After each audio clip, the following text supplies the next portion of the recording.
My name is Colin Beach. I'm currently a student at Rose-Hulman Institute of Technology. I worked with HSI last summer. It was a remote internship as a research assistant. The Farebox Center at Eskenazi Health partnered me with HSI. And what the Farebox Center does is they help students with disabilities with career, employment, and especially in the college age, summer internships.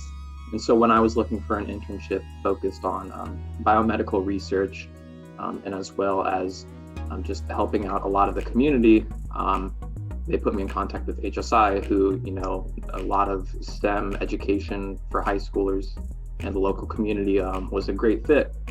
And so as a research assistant there, even though it was remote because of the pandemic, I got to just still do group research on the pandemic itself, actually. So like I said, I'm very interested in biomedical research, working with cellular biology, studying genetic diseases, and just kind of looking for better treatments. Going into the summer, I knew that, I wanted to supplement it with something else, but I wasn't sure if that was going to be education, continuing on as a professor, or working more with hospitals and dealing a lot more with safety and policy.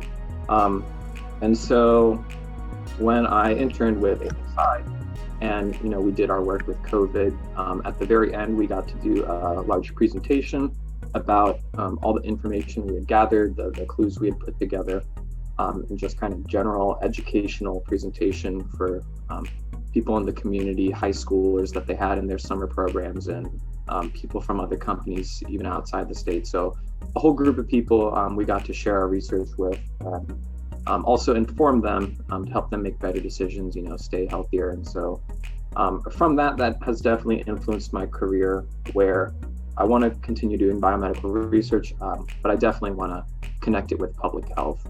Not necessarily making the policies, but supporting the policies and the science behind that and how to keep people safe and healthy.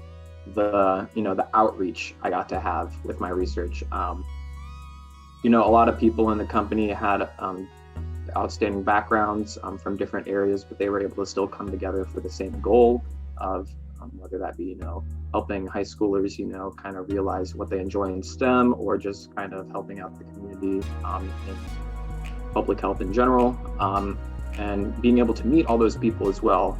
The great network that it had, outstanding mentors. Taylor, she was kind of a direct, kind of in charge of helping us with our research. But Luis had an excellent oversight and kind of a little bit of nitpick almost. Well, it's like, okay, so now that you have, this point, where can you go now? And he would provide hints. And then other people on the board that we got to talk to also offered great advice. And so just the whole group of people able to come together for the one goal. Advice in terms of public health and that kind of research, I would have to tell them, go in with an open mind.